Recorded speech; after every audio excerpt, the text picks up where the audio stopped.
کھول کے بند کیا، گویا خود کو نارمل کر رہا تھا۔ دوبارہ کال ملائی، بیل جاتی رہی، 1 2 3 اور فون بند ہو گیا۔ کیا لاپرواہی ہے، اس نے بے بسی سے اس کو کوسا۔ اگلے 5 منٹ میں تم یہاں ہو ورنہ اگلے 5 سیکنڈ میں دوبارہ سانس نہیں لے سکو گے۔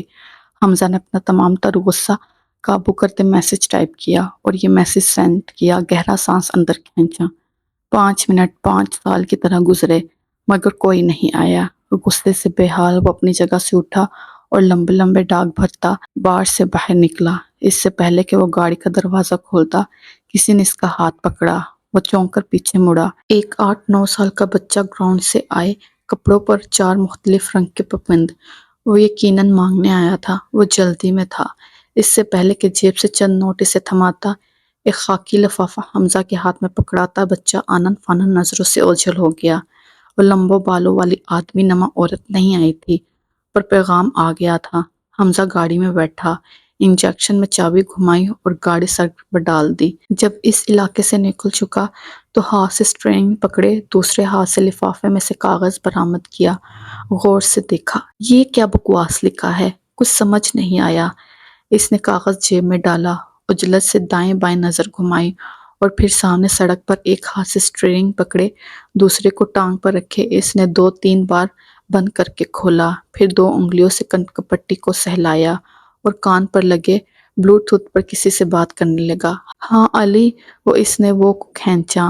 باہر وہ خالی فیکٹری ہے، وہاں کنسٹرکشن ہو رہی ہے، وہاں آ کر مل، ابھی میں بھی پہنچ رہا ہوں 15 منٹ میں، کہہ کر اس نے کان پر لگا بلوٹوتھ اتار کر ڈیش بورڈ کی طرف اچھالا۔ یہ کیا ہے؟ علی نے کاغذ پر عجیب سی انگریزی حروف کو دیکھا اور پھر الجھے سے انداز میں پوچھا۔ پڑھو۔ کاغذ کی طرف اشارہ کیا گیا۔ علی نے ایک نظر کاغذ پر ڈالی اور پھر حمزہ کو دیکھا۔ ایسا عجیب سپیلنگ والے الفاظ اس سے پہلے کبھی نہیں پڑھے تھے۔ عجیب آدمی ہے، وہ بس سوچ کر رہ گیا۔ کاغذ کو بے فضول جھاڑا اور لکھے الفاظ پڑھنے لگا۔ اور عجیب آدمی وہاں پڑے ایک سیمنٹ کے پکے ٹیلے پر بیٹھ کر اس کی طرف متوجہ ہوا اور ہاتھ سے پڑھنے کا اشارہ کیا۔ ڈٹ ڈٹ ڈٹ ڈٹ ڈہ ڈہ ڈہ ڈہ ڈٹ ڈٹ ڈہ۔ پہلی لائن کے اختتام پر اس نے ایک نظر اٹھا کر حمزہ کو دیکھا جو کان اس کی طرف لگائے مگر ہاتھ سے سیمنٹ کو کچلنے کی کوشش کر رہا تھا۔ وہ دوبارہ کاغذ پر جھکا۔ ڈٹ ڈٹ ڈہ ڈہ ڈٹ ڈٹ ڈہ ڈہ ڈٹ۔ اب اسے یہ آوازیں نکالنے میں مزہ آ رہا تھا اور وہ لہرا لہرا کر پڑھنے لگا۔ ڈٹ ڈٹ ڈہ ڈہ ڈٹ ڈٹ ڈٹ۔ آخری لائن پر سر لگایا اور خاموش ہو گیا۔ سوالیہ نگاہوں سے حمزہ کو دیکھا۔ اب بتا کیا ہے یہ؟ اسے کوڈ کہتے ہیں مسٹر علی، سیکرٹ میسج۔ اس نے خفگی سے وہاں ایک پکے سیمنٹ کے اونچے چمبے والے ٹیلے پر بیٹھتے اسے خفگی سے دیکھا۔ علی سے اس جہالت کی سے توقع نہیں تھی۔ وہ گڑبڑا کر شرمندہ سا مسکرایا۔ "And I have no research to this."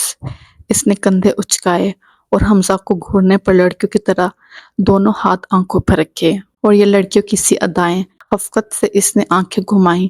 کوئی بھی بھلا چنگا مرد نہیں ہے اس کے آس پاس۔ وہ بس سوچ کر رہ گیا۔ "ہیلو سری دیوی صاحبہ، اب ہاتھ نیچے کریں اور میری بات دھیان سے سنیں." حمزہ نے ایک چھوٹا کنکر اٹھا کر علی کے پینٹ کا نشانہ بناتے مارا جو اب تک منہ پر ہاتھ رکھے بیچ انگلیوں سے اسے دیکھ رہا تھا۔ "اچھا بتا کس نے بھیجا ہے یہ میسج؟" سنجیدہ سادہ اس کی طرف بڑھا۔ "پہلے میسج ڈیکوڈ کریں گے." حمزہ نے کاغذ اس کے ہاتھ سے پکڑا اور اپنے بلیزر کے اندرونی حصے سے پین نکالا۔ "یہ سگنلز ہیں جس کی مدد سے دور سے سمندروں میں بیٹھے لوگ ایک دوسرے کو میسج بھیجتے ہیں۔ یہ میسج روشنی کی مدد سے دیا جاتا ہے۔ انگلش کے تمام حرف کو یہ ڈاٹ اور ڈیش سائن کر دیے گئے ہیں، جیسے ایک بار ڈاٹ مطلب ای اور ایک بار ڈیٹ مطلب ٹی۔ اس طرح یہ ڈاٹ اور ٹی کا کمبینیشن کمپلیکس ہو جاتا ہے، جیسے کہ ہمارے میسیجز بہت سے ڈاٹ اور ڈیٹ ہیں۔ علی کے ہاتھ میں پڑے کاغذ کی طرف اشارہ کیا۔ "سارے رستے وہ یہی تو سرچ کرتا آیا تھا، تو ڈیکوڈ کر اسے۔ علی نے عجلت سے کاغذ آگے بڑھایا۔ "مجھے آتا ہوتا تو کر چکا ہوتا." اس نے بھوری آنکھیں سکڑی جو اور چھوٹی ہو گئیں۔ "تو اب؟" علی نے لب کاٹے۔ "Nice question." حمزہ نے انگلی اٹھا کر سر ہلایا اور اپنا فون نکال کر گوگل پر امپورس کوڈ ڈیٹیکٹیو لکھا۔ پیج اپلوڈ ہوا۔ انگوٹھا تیسے نمبر والی سائٹ پر رکھا۔ سائٹ کھل گئی، کاغذ پر لکھے الفاظ وہاں باکس میں ٹائپ کیے، ڈیکوڈ کا بٹن دبایا اور علی بالوں میں ہاتھ پھیرتا کسی سسپینس سیریل کی کیفیت میں اگلے سین کا انتظار کرنے لگا، اور یہ میسج ڈیکوڈ ہوا۔ وہ رکا، اف، خدشات درست ثابت ہو رہے تھے۔ علی نے اس کے چہرے کے تاثرات دیکھے اور کاغذ پر جھانکا۔ حمزہ سیو اس، حمزہ سیو اس۔ اسکرین پر باکس مین لکھا آ رہا تھا۔ اس نے فون کی اسکرین سے حمزہ کے چہرے تک کا سفر کیا۔ وہ زمین پر پڑے بے ترتیب سیمنٹ کے جس چھوٹے بڑے ڈھیلوں کو دیکھ رہا تھا۔ یہ کس نے بھیجا ہے؟ پہلے کیا سوال دوبارہ دہرایا۔ حمزہ ہاتھ جھاڑتا کھڑا ہوا۔ پتہ نہیں، یا شاید پتہ ہے۔ کاغذ بلیزر کی اندرونی جیب میں ڈالتے اس نے کندھے اچکائے۔ پتہ یا نہیں پتہ؟ علی نے اس کے سیاسی سے بیان پر اسے تھوڑا دیکھا۔ سیو اس مطلب؟ ہمیں بچاؤ، ہمیں کسے؟ شہری اور شیروان؟ انگلی تھوڑی پر رکھے ہلکے چھتوں بالوں پر پھیری۔ مگر شہری اور شیروان دونوں میں سے کوئی بھی مجھے حمزہ نہیں کہتا، اور جتنا میں شہری اور شیروان کو جانتا ہوں، ان کو یہ مورس کوڈنگ نہیں آتی، کم از کم مجھے نہیں آتا، وہ ان کو بھی نہیں آتا۔ یقین سے کندھے دوبارہ اچکائے۔ پھر دانی؟ علی نے اپنے خیالات کا اظہار کیا۔ ارے نہیں، اسے کہاں آتا ہوگا؟ آنکھوں میں چمک آئی اور تیزی سے علی کی طرف مڑا۔ ہاں ہاں، اسی کو تو آتا ہے۔ اپنی بائیں ہتھیلی پر دایاں ہاتھ الٹا کر کے مارا۔ میں اس پر غصہ ہو رہا تھا کہ وہ نہیں آیا، مگر پیغام آیا ہے، کلیو مل گیا تھا۔ دیکھ دانی بحری فوج میں تھا، اسے پتہ ہے سمندر میں کیسے میسج بھیجا جاتا ہے۔ ایک طرف سے مناسب وقفے سے لائٹ سے سگنل دیا جاتا ہے اور پھر دوسری طرف بیٹھے لوگ میسج ڈیکوڈ کرتے ہیں۔ کیونکہ یہ بحری فوج وغیرہ استعمال کرتی ہے تو اس لیے ہمیں یہ کوڈ نہیں آتا تھا۔ یہ کوڈ کی تفصیلات سے علی کو آگاہ کر رہا تھا۔ رہی بات دانی کی، اسے مجھ سے ملنے آنا چاہیے تھا۔ میں نے اسے بلایا تھا، وہ نہیں آیا، اور جب میں اسے ملنے جانے لگا تو باہر ایک بچہ آیا اور پکڑا کر چلا گیا۔ اب یہاں دو باتیں ہیں، یا تو شہری اور شیروان نے یہ پیغام بھجوایا ہے، یا شاید پریشانی میں میرا نام لکھ دیا، جو کہ ڈاؤٹ فل ہے۔ وہ رسان سے بولتا جا رہا تھا۔ دوسرا، یہ دانی نے بھیجا ہے۔ لیکن وہ رکا اور پھر ادھورا جملہ مکمل کیا۔ وہ سیوس اسے کیوں کہہ رہا ہے؟ وہ تو اکیلا ہے اور شہری لوگ وہاں اس کی موجودگی سے انجان ہیں۔ یہ کیا کنفیوژن تھی؟ پیغام آیا تھا مگر ادھورا تھا، یا مکمل بھی تھا؟ تو کنفیوژن تھی۔ اب کیا پلان ہے؟ قدم قدم چلتے وہ گاڑی کی طرف جا رہے تھے۔ بلایا ہے تو جانا پڑے گا، میں سب کو انفارم کر دیتا ہوں، تیار رہیں۔ علی نے کال کرنے کے لیے فون نکالا، مگر حمزہ کے جواب پر ہاتھ رکے۔ تیرا دماغ خراب ہے؟ وہ لوگ شاید پکڑے گئے ہیں۔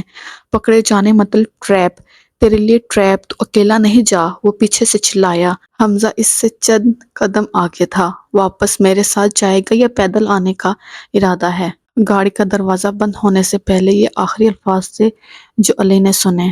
رات کا سناٹا بڑھا اور 6 لوگ کالے سوٹ میں ملبوس لاہور سے باہر اس چھوٹے گوٹ میں ان کچے گھروں سے فاصلہ بنائے دور سڑک پر گاڑی ایک طرف لگائے کھڑے تھے۔ سب کی نظریں چھوٹے گھروں کے بیچ کھڑے بڑے صحن والے گھر پر تھی۔ کب یہ بتیاں بجھتی اور کب وہ اپنا کام شروع کرتے۔ یہاں سے دور کچھ فاصلے پر ایک اور گاڑی کھڑی تھی جس میں ایک لمبے بالوں والی آدمیوں کے سے وضو اورنج لپسٹک کو ہلکا کر رہی تھی۔ کیا عذاب ہے! ہون ٹشو سے تھپتھپاتی وہ جوویز آئی۔ اسے مت اتارو! کان میں سے کوئی چلایا اور پھر ہلکے کہکوں کی آواز سنائی دی۔ اس کا دل چاہا یہ مائکرو فون اور سامنے لگا منی کیمرہ اٹھا کر باہر پھینک دے، مگر وہ نہیں کر سکی۔ گہرا سانس اندر کھینچا، چہرے پر آتے بالوں کو پیچھے کیا۔ کان میں بولنے والا بھلا چنگا آدمی لگ رہا تھا، اور وہ خود خسرا، وہ بھی 2 نمبر۔ اپنی سوچ پر اس نے خود ہی لعنت بھیجی۔ انسان کو بڑے بول نہیں بولنے چاہیے۔ وہ سمجھ گیا تھا۔ میں ان عجیب سے کپڑے پکڑ کر اسے کھینچے اور یہ ان کی سنہری بالوں کو ہاتھ لگایا، اور اس بےہودہ میک اپ کے بغیر بھی جا سکتی تھی۔ کان میں ایک اونچا کہکا اور پیچھے ہلکے کہکے سنائی دیے۔ مطلب تھا وہ گڑبڑایا۔ صبح سے پریکٹس کر کر کے وہ خود کو مونس ہی سمجھ بیٹھا تھا۔ میرے بھائی تو فٹ لگ رہا، ایک دم مدھوری۔ فاصلے پر کھڑی دوسری گاڑی میں سے اسی طرح سیکنڈ سیٹ اپ پر بیٹھے علی نے وہیں سے ہونٹ گول کر کے اسے چوما۔ سب نے پھر کہکا لگایا۔ بےہودہ کہکا سنتے کم از کم اس کو بےہودہ ہی لگا تھا۔ اس نے نائٹ گوگلز آنکھوں سے لگائے دور کچی آبادی کو دیکھا۔ ہلچل نہیں تھی مگر بتیاں بجھنے کا انتظار تھا۔ جب تک میں نہ کہوں تم لوگ مت آنا، وہ حکم دے رہا تھا۔ اور ہاں، اضافی نفری کے لیے پیچھے پیغام دے دینا تاکہ کسی بھی غیر متوقع سچویشن میں وہ ہمیں اسٹینڈ کر سکے۔ You know back up. خود کو دوبارہ شیشے میں دیکھتا وہ بولا۔ دوسری گاڑی میں کچھ سر اجتناب میں ہلے۔ اب ملتے سر اس کو کیسے نظر آتے؟ علی بھی کچھ نہیں بولا اور اس کے اکیلے جانے سے مطمئن نہیں تھا، اور وہ پچھلے لمحے کی ہنسی غائب تھی۔ حمزہ، یہ ان لوگوں کا قلعہ ہے۔ وہ بہت ہوں گے۔ میرے خیال سے ہمیں ایک ساتھ دھاوا بولنا چاہیے۔ علی نے اپنے خدشات کا اظہار کرتے رائے دی۔ علی، شہری اور شیروان ان کے پاس ہیں۔ زیادہ لوگ مطلب زیادہ آہٹیں۔ ہماری ذرا سی غلطی ان کو ہوشیار کر سکتی ہے، اور میں کوئی غلطی نہیں چاہتا۔ اس نے ایک ایک لفظ پر زور دیتے کہا، اور ان کو نہیں دیکھ سکتا تھا مگر میک اپ میں بھی اس کے چہرے کے سخت تاثرات وہ دیکھ سکتے تھے۔ ہمیشہ کا ضدی۔ علی نے منہ پھیر کر ونڈ اسکرین سے باہر دیکھتے کہا۔ پیچھے بیٹھے فکر مند چہروں پر ہلکی مگر اداس مسکراہٹ پھیلی۔ یہاں وہ اپنا پلان ترتیب دے رہے تھے، اور وہاں اس کچے گھر کے نیچے کوئی بڑا سرپرائز ان کا منتظر تھا۔ رات آہستہ آہستہ گہری ہو رہی تھی۔ مٹی کے اس بڑے صحن والے گھر میں پچھلے شام سے عجیب گہما کمی تھی۔ ہر کوئی منفرد طور پر خود کو سجا رہا تھا، اور اب آہستہ آہستہ لوگ کم ہوتے جا رہے تھے۔ وہ باہر نہیں آ رہے تھے، اندر ہی کہیں غائب ہوتے جا رہے تھے، مگر کہاں؟ باہر دروازے سے اندر کو مضبوط اجسام کے کھسرے کسی کا انتظار کر رہے تھے۔ وہ الرٹ کھڑے تھے۔ انتظار ختم ہوا۔ بتیاں بجھ گئیں، اور اندھیرے میں سے بہت سے قدموں کی آہٹیں سنائی دینے لگی۔ دور کھڑی پہلی گاڑی کا منظر اب بھی کم و بیشتر وہی تھا۔ پیچھے سمایا اور عنایا اور تراب، آگے ڈرائیونگ سیٹ پر زویان، اور ساتھ فکر مند سا بیٹھا علی۔ ان کی نظر میں سامنے اسکرین پر تھی۔ اسی گاڑی سے کچھ فاصلے پر کھڑی دوسری گاڑی اب خالی تھی۔ بتیاں بجھنے کا ہی تو انتظار تھا، وہ بجھ چکی تھیں۔ گاڑی میں بیٹھے لوگ اب نائٹ گوگلز پہنے اندھیرے میں ہوتی سرگرمی دیکھنے کی کوشش کر رہے تھے۔ فاصلہ زیادہ تھا، بس کچھ وجود ملتے نظر آ رہے تھے۔ بھاری قدم اٹھتا اور اس بڑے صحن والے گھر کی طرف بڑھ رہا تھا۔ دروازے کے پاس پہنچا تو کئی لوگوں کو اندر جاتے دیکھا۔ وہ دروازے سے اندر قدم رکھتے اور سیکیورٹی کے نام پر کھڑے مضبوط اجسام کے مالک خسرو کے کان میں کچھ کہتے اور آگے بڑھ جاتے۔ وہ ٹھٹکا۔ اندر جانے کے لیے کوئی کوڈ؟ اس نے دماغ پر زور دیا۔ کچھ تو بتایا تھا شہری نے۔ اس نے ناگواری سے آنکھیں بند کر کے کھولی۔ وہاں اب وہ اکیلا رہ گیا تھا۔ تجھے چٹھی لکھیں تب آئے گی، سیکیورٹی والے مرد نما عورتوں میں سے ایک نے کہا تو وہ چونکا۔ دل چاہا یہیں پکڑ کر گاڑ دے، مگر تھوک کے ساتھ غصہ بھی اندر نکلا۔ دونوں ہاتھوں کو موڑا اور تالی بجاتے اندر قدم رکھا۔ ہائے ہائے، چٹھی تو یوں کہہ رہا ہے جیسے تیری مشوق ہوں میں، مصنوعی نروٹے سے انداز میں کہتا وہ اس کی طرف بڑھ گیا۔ ساتھ کھڑے دوسرے خسرے مذاق اڑانے کے سے انداز میں ہنسے۔ آواز علی اور دوسرے لوگوں تک پہنچی۔ دھڑکتے دلوں میں سے وہ مسکرائے۔ واہ، حمزہ کا نیا انداز، اب باتیں گھڑتی رہے گی، اندر بھی جائے گی؟ پہلے والی نے منہ بناتے کہا، اور آگے بڑھنے کے لیے وہاں سے ہلا، اور یہ روک دیا گیا۔ لمبا مردانہ ہاتھ دیوار کی طرف سامنے حائل تھا۔ پہلے بزام تو سجا جا، شعر سنا، اس نے ایڑیاں اٹھا کر کہا، گویا ابھی گھوم دے گی۔ اوہ شعر، اس نے انگوٹھے کا ناخن آنکھ کے اوپر رگڑا۔ پریشانی اور ہر بڑی میں غلطی ہو گئی تھی۔ اس نے کیسے نہیں سوچا تھا اتنا بڑا گینگ اتنی آسانی سے کسی کو بھلا کیسے اپنے گھر گھسنے دے گا۔ اس نے دماغ پر زور دیا۔ شہری نے بتایا تھا کچھ؟ ہاں، مگر اسے صرف اتنا شعر سنا کہ اندر جانا ہوتا ہے، پر کون سا شعر؟ ادھر ادھر کی باتوں میں وہ بتانا بھول گیا۔ اب دوبارہ چٹھی لکھوں؟ اس نیلے بڑے کرتے والے آدمی نما عورت اب اسے گھور رہی تھی۔ جسم میں خون کی گردش بڑھ گئی تھی۔ دل دھک دھک کرنے لگا۔ وہ پکڑا جانا افورڈ نہیں کر سکتا تھا۔ اسے شہری اور شیروان تک پہنچنا تھا۔ گلے میں گلٹلی ابھر کر مدم ہوئی۔ گاڑی میں بیٹھے لوگوں کی سانس اٹک گئی تھی۔ خدایا، کھیل شروع ہونے سے پہلے ختم؟ نہیں۔ جب وہ کافی دیر چپ رہا تو آس پاس کھڑے باقی لوگ بھی اسے دیکھنے لگے۔ گاڑی میں بیٹھے علی نے سر اٹھا کر پیچھے دیکھا، شاید کسی کو پتا ہو، مگر وہاں خاموشی تھی۔ چلو اب دروازے بند بھی کر دو، 2 بج گئے ہیں، بی بی حاجن سب کو بلا رہی ہے۔ ابھی یہ بات چل ہی رہی تھی کہ پیچھے سے آواز آئی۔ سیکیورٹی والے زنانے مڑے۔ حمزہ کو سوچنے کا وقت مل گیا تھا۔ کیسے جان چھڑائے؟ یا اللہ، اب کے بچا لے، دھڑکتے دل سے خدا کو پکارا، شعر نہیں سنا رہی یہ۔ نیلے کرتے والے نے ہاتھ سے اشارہ کیا۔ پیچھے برآمدے میں کھڑے خسرے نے بغور سے دیکھا۔ آنے دے، بندہ بھول بھی جاتا ہے کبھی۔ وہ آ گئی۔ حمزہ کی نظروں سے نظریں ملی۔ گاڑی میں لگی اسکرین پر چہرہ ابھرا اور سب اپنے نشستوں پر قریب ٹھہر گئے۔ وہ بچ گیا۔ لمبے تیل سے چپڑے بال، آنکھوں میں کالے دوڑے لیے، یہ دانی تھا۔ حمزہ کے تنے اعصاب ڈھہ پڑے، مگر کچھ یاد آیا تو آنکھوں میں ڈھیر الجھنیں در آئیں۔ دانی تو صحیح سلامت یہاں کھڑا تھا، پھر وہ میسج کس نے بھیجا تھا؟ وہ الجھ گیا، اور گاڑی میں بھی یکدم سنسنی سی پھیلی تھی کہ سلجھ ہی نہیں رہی تھی۔ بس سیکورٹی والے زنانے کچھ کہنا چاہتے تھے، مگر دانی کے گھورنے پر خاموش ہو گئے۔ چل تو میرے ساتھ آ جا۔ وہ ہاتھ لہراتا خسرو کی طرح آگے بڑھا اور حمزہ کے کندھے پر ڈالا۔ اس کے لیے اس کا آنا غنیمت تھا۔ وہ چپ چاپ پریشان سا اس کے ساتھ چل دیا۔ جب دونوں برآمدے عبور کر کے کمرے میں آ گئے تو حمزہ سیدھا ہوا، کہنے کو منہ کھولا، مگر دانی نے ہونٹوں پر انگلی رکھی اور اس کے کان میں سرگوشی کی، کچھ مت بولنا، یہاں ہر طرف مائکرو فون ہے، بھاڑ میں جائے مائکرو فون۔ وہ دوبارہ دبا سا غرایا، شہری اور شیروان کہاں ہیں؟ اس سے پہلے کہ وہ جواب دیتا اندر کمرے سے کمو باہر آئی، باقیوں کو بلانے آئی اور خود ادھر ادھر گئی تو ہاں، گلے میں بڑے دوپٹے کو انگلیوں میں گھماتے وہ خفا لگ رہی تھی۔ ہاں ہاں آ رہے ہیں۔ دانی عجلت دکھاتا حمزہ کو دیکھ کے بغیر کموں کے پیچھے بڑھا اور حمزہ جبڑے بھینچے اس کے ساتھ چل دیا۔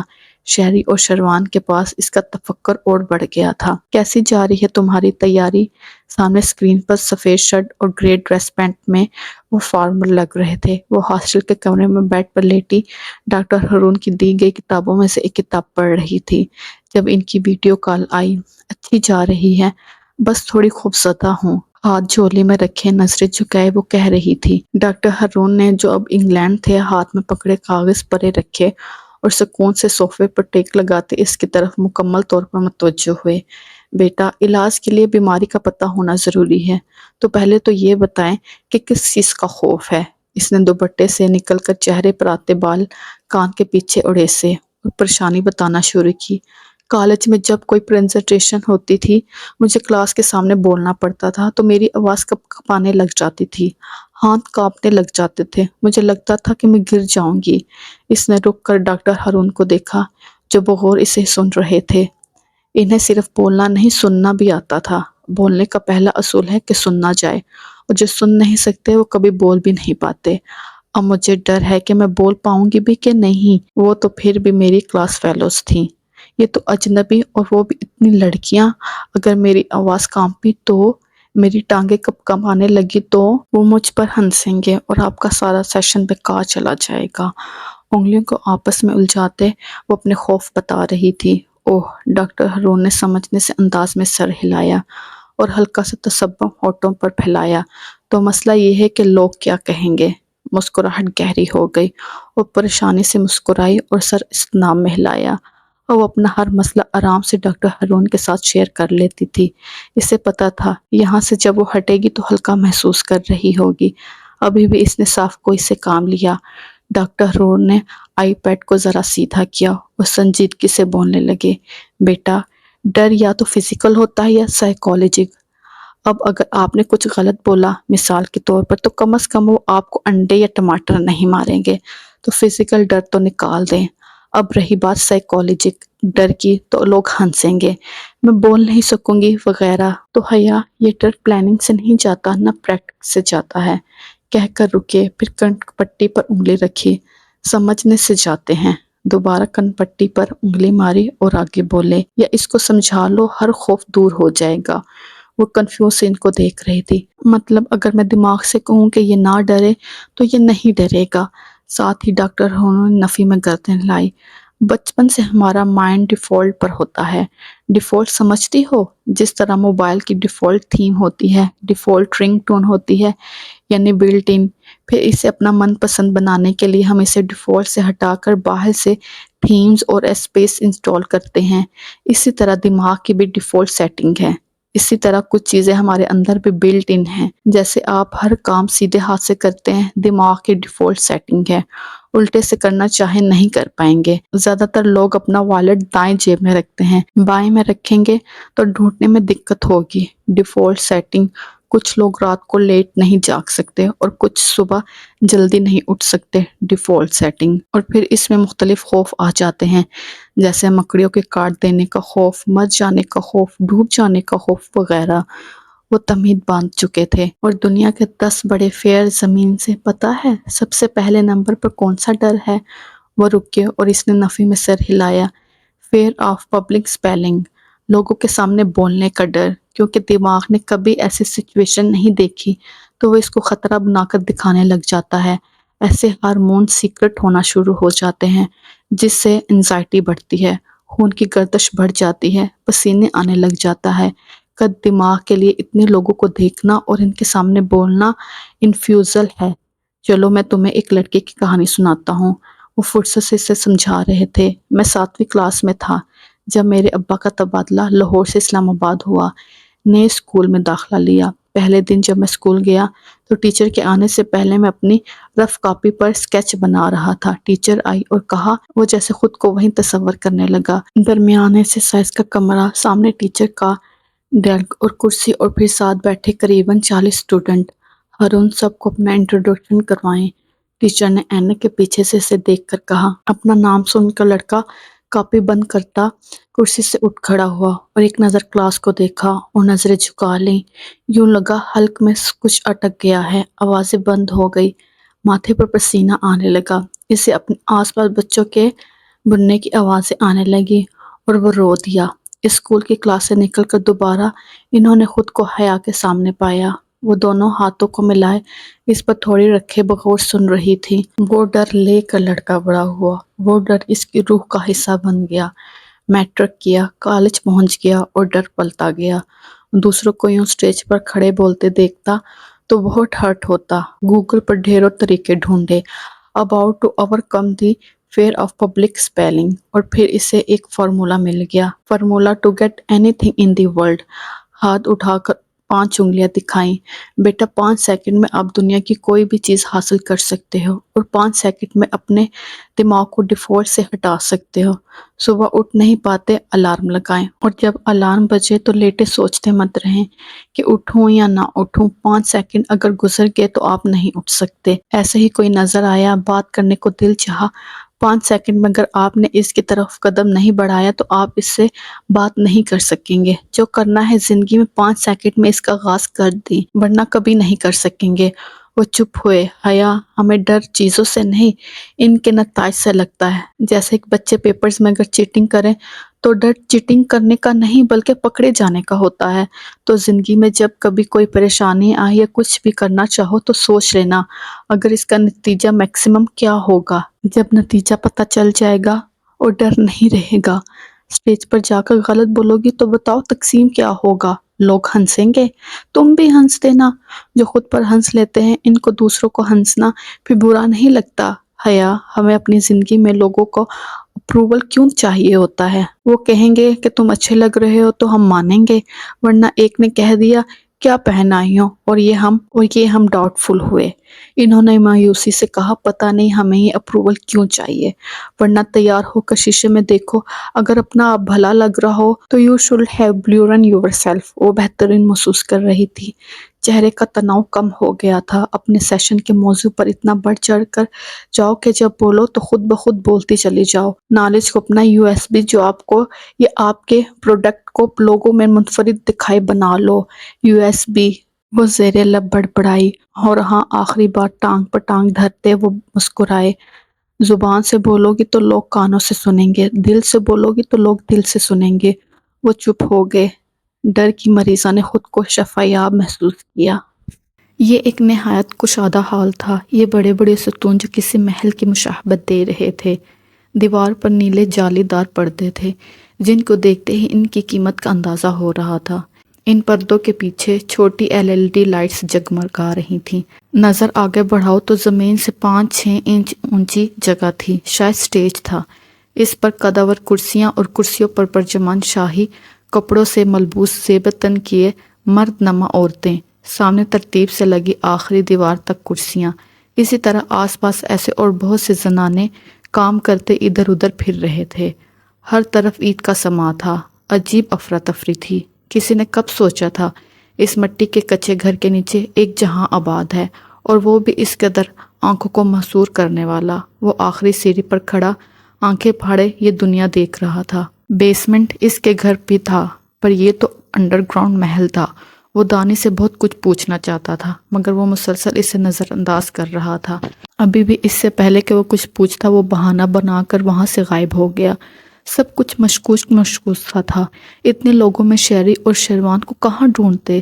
سر جھٹکتا وہ آگے بڑھا، نظریں آس پاس جاتی دوسری مردنما عورتوں پر تھی۔ ابھی تلاش جا رہی تھی کہ حال کے دوسرے کونے سے بلند آواز ہوئی، سب لوگ اپنی اپنی جگہوں پر بیٹھ جائیں، اور پھر ہڑبڑی مچ گئی۔ لوگ کرسیوں کی طرف بڑھے اور کچھ ملکی نیلی ساڑیوں کے ایک ہی جیسے ڈریس ہی ملبوس زنانے آگے بڑھ کر سب کو نشستوں کی راہ دکھانے لگیں۔ شاید وہ یہاں کی سیکیورٹی تھی۔ وہ سست قدم اٹھاتا یہ تماشا دیکھ رہا تھا جب کوئی اس سے ٹکرایا۔ اوچ! ٹکرانے کی آواز نے ادا سے کہا۔ وہ وہاں سے غائب ہو گئی۔ دھکا زور کا تھا۔ حمزہ کو لگا کچھ گرا ہے، اور ادھر گاڑی میں لگی اسکرین پر اندھیرا چھا گیا۔ سب لوگ بیٹھ جائیں، وہ دوبارہ اعلان ہوا، اور سیکیورٹی میں سے کسی نے ان کو آ کر بیٹھ جانے کا کہا۔ اسے نہیں بیٹھنا تھا، مگر اس کی کون سن رہا تھا؟ وہ بھوئیں سکڑے جا کر ایک کرسی پر بیٹھ گیا۔ یہ آگے سے 11ویں قطار تھی، جس کی باہر والے نشست پر وہ بیٹھا تھا، مگر نظریں اب بھی متلاشی تھیں۔ ویسے تو آج ایک اہم تقریب ہے، مگر کہتے ہوئے بی بی حاجن رکی۔ حمزہ نے سر اٹھا کر دیکھا۔ آج کی تقریب ملتوی کر دی گئی ہے۔ وہ رک کر بولی۔ تقریب رک گئی؟ حال میں ہلچل ہوئی۔ پتہ نہیں کیوں رک گئی، میں تو اتنے دنوں سے تیاریاں کر رہی ہوں۔ کیا لڑکیاں بھاگ گئی جن کی بولی لگتی تھی؟ کیا کوئی فوت ہو گیا ہے؟ چہمگوئیاں ہونے لگی۔ اتنے دن جس تقریب کی تیاری ہو رہی تھی وہ عین موقع پر ملتوی؟ یہ نارمل نہیں تھا۔ یہ تقریب پچھلے کئی سالوں سے ہوتی آئی تھی، اور آندھی آئی یا طوفان اسے ہر قیمت ہونا تھا، اور ان سب چہمگوئیوں سے بے نیاز ادھر ادھر کسی کو ڈھونڈ رہا تھا۔ جب نظریں سیکیورٹی عملے کے لباس میں ملبوس خسرے پر پڑی، وہیں ہلکی نیلی ساڑی، وہ ساتھ کھڑے دوسرے خسرے سے کچھ کہہ کر تالی مار رہا تھا۔ سیکنڈ کے 10ویں حصے میں اس نے اس خسروں کو پہچان لیا تھا۔ شہری اور شیروان! اف! آنکھیں سکون سے بند کی، سر نشست کی ٹیک پر گرایا۔ سب خاموش ہو جائیں، خاموش ہو جائیں! بی بی حاجن نے ہاتھ اٹھا کر کہا۔ ادھر سے اس نے آنکھیں کھولی۔ اب اس سے ان کی بات کرنا تھی، مگر کیسے؟ وہ بہت دور تھے، وہ اٹھ کر نہیں جا سکتا تھا۔ یہاں جمع ہونے کی وجہ تقریب نہیں تھی، یہ مخصوص بہانہ تھا۔ سسپینس بڑھتا جا رہا تھا۔ یہاں اندر میرے کمرے میں رکھی سیف سے فلیش غائب ہوئی ہے۔ آواز میں کوئی فکر مندی نہیں تھی۔ حمزہ کا دماغ بھگ سے اڑا۔ یہ اور کون کر سکتا تھا؟ ایک نظر ان دونوں پر ماری، اور وہاں ہنستے ہوئے ان کی باتیں سی گم ہو گئی۔ چوروں کو لگا سب انہی کو دیکھ رہے ہیں۔ حمزہ نے بڑھ کر کان پر ہاتھ رکھا کہ کچھ کہہ سکے، مگر وہاں مائکرو فون نہیں تھا۔ تھوڑی دیر پہلے خود سے ٹکرایا خسرا یاد آیا۔ ہاتھ فوراً سینے پر گیا۔ نہیں، کیمرہ بھی وہاں نہیں تھا۔ ماتھے پر پسینے کے چند قطرے ابھرے۔ یہ اتفاق نہیں ہو سکتا تھا۔ جاسوسی؟ دماغ نے کسی سازش کی بھنک دی۔ چور کتنا بھی ہوشیار ہو، وہ سراغ چھوڑ ہی جاتا ہے، اس نے لہراتے ہوئے کہا۔ تو چوروں کا منہ دیکھنے والا تھا۔ سانسیں بے ترتیب ہو گئی تھیں، نظریں ادھر ادھر گھمائیں۔ وہ بہت زیادہ تھے، اعصاب شل ہونے۔ اب بہتر یہی ہے کہ وہ خود سامنے آ کر فلیش ہمارے حوالے کر دے۔ میں 5 تک گنوں گا، ورنہ ہمیں اپنی چیزیں واپس لینے کے اور بھی طریقے آتے ہیں۔ اب کی آواز بھاری اور گمبھیر ہو گئی۔ باقی خسروں میں کھلبلی سی مچ گئی۔ ہر کوئی دوسرے کو شکی نظروں سے دیکھنے لگا۔ حمزہ نے سختی سے آنکھیں بھینچی۔ ایسا اس نے نہیں سوچا تھا۔ کاش یہ کوئی خواب ہو۔ 5! چوروں کے دل بے ترتیب سے دھڑکے۔ 4! انہوں نے کن آنکھوں سے ایک دوسرے کو دیکھا۔ 3! ہو سکتا ہے یہ بس ان کو نکالنے کے وہ اپنی جگہ پر پیر جمائے کھڑے رہے۔ 1! اور بھگ! سب بتیاں بجھ گئیں۔ اندھیرے میں شور بڑھ گیا تھا۔ وہ گن نکالنا چاہتا تھا، مگر اتنے لوگ، وہ کس کس کو مارتا؟ بتیاں روشن ہو گئیں، شور قدرے کم ہوا۔ ہر طرف سیکیورٹی کے ملبوسات والے ہجڑے کھڑے تھے۔